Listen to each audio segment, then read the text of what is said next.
पढ़ने का हक है, मुझे अपने अधिकार के लिए लड़ने का हक है, मुझे अपने धर्म को मानने का हक है, समाज में सर उठाकर चलने का हक है। मैं स्त्री हूँ लेकिन फिर भी मुझे बराबरी का हक है। और ये तमाम अधिकार, ये तमाम हक हमें हमारे संविधान ने दिया है। वही संविधान जिससे आज पूरा भारत चल रहा है, वही संविधान जिस पर भारतीय नाज करते हैं। जी हाँ, वही संविधान जिसकी दुहाई हर भारतीय देता है। जी हाँ, हम भारतवासी हैं और संविधान ही हमारा गौरव है। संविधान ही है वो जिसके बदौलत आज हिंदुस्तान में यूनिटी है, आज हिंदुस्तान में बराबरी है। संविधान में हर किसी के लिए बात की गई है, संविधान में हर किसी को अधिकार दिया गया है। हम ये कह सकते हैं कि समान अधिकार है संविधान में।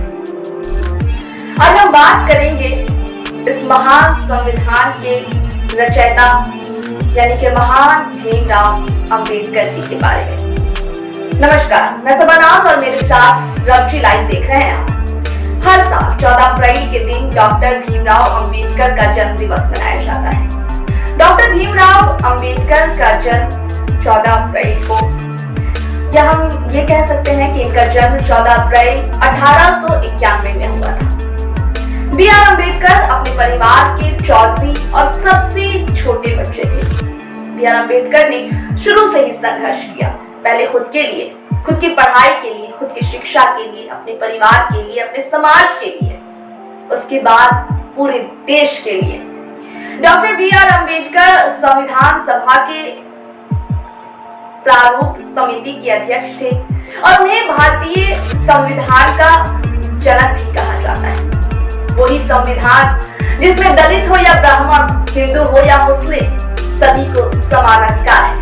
डॉक्टर अंबेडकर का शुरुआती जीवन संघर्षों से भरा हुआ था। उन्होंने बहुत संघर्ष किया, कभी जाति को लेकर तो कभी महिला और पुरुष को लेकर। अपने सामने आने वाली हर मुश्किल से पार पाकर उन्होंने जो मकाम हासिल किया और भारत के स्वतंत्रता और संविधान में जो योगदान दिया, उसे आज भी याद किया जाता है। उनके योगदान की बदौलत ही आज पूरा भारत के लोग संविधान पर गर्व महसूस करते हैं और बराबरी के साथ अपनी जीवन यापन करते हैं। डॉक्टर भीमराव अंबेडकर मध्य प्रदेश के दलित परिवार से थे, वही दलित जिन्हें सर उठाकर चलने का भी अधिकार नहीं था। उनके पिता रामजी मालौजी सतपाल ब्रिटिश आर्मी में सूबेदार थे और संत कबीर को मानते थे। भीमराव अंबेडकर ने अपने स्नातकोत्तर की पढ़ाई उस समय के बंबई के एल्फिंस्टन कॉलेज से की और बड़ौदा के राजा सयाजीराव गायकवाड़ स्कॉलरशिप हासिल की। इसके बाद अंबेडकर ने कुछ समय बड़ौदा में ही काम किया।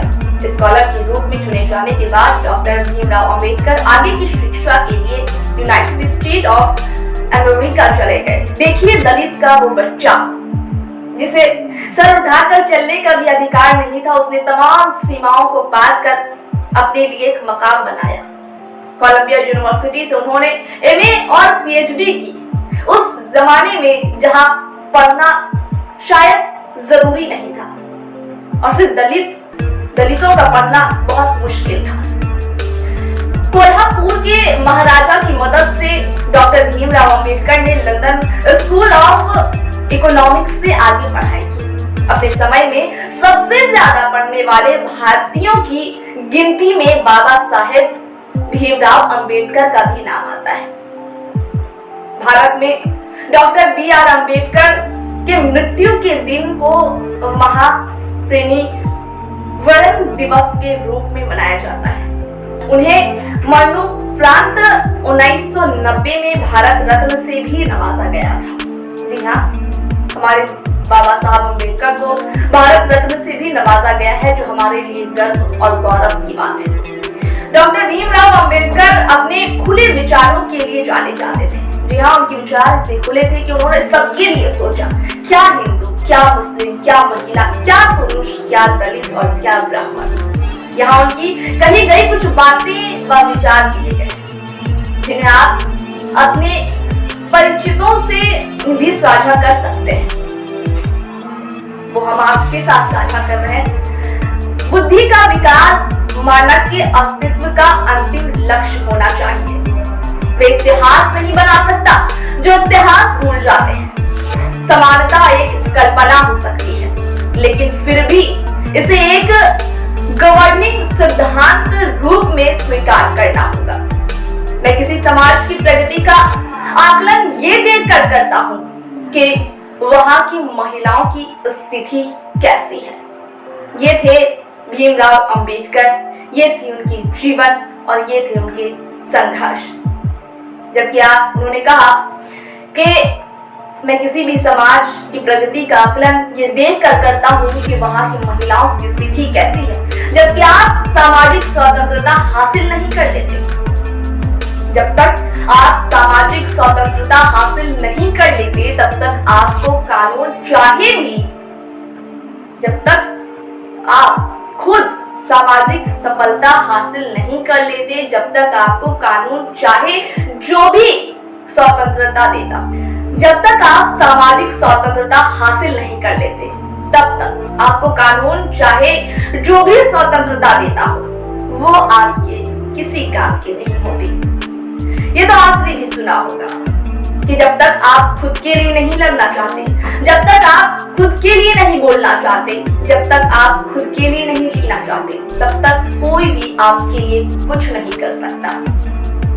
तो ये थे महान भीमराव अंबेडकर, उनकी जीवन, उनके संघर्ष, उनकी कहानी। ये रिपोर्ट यहीं तक। फिर से ऐसी ही रिपोर्ट के साथ होगी आपसे मुलाकात। दीजिए इजाजत। नमस्कार।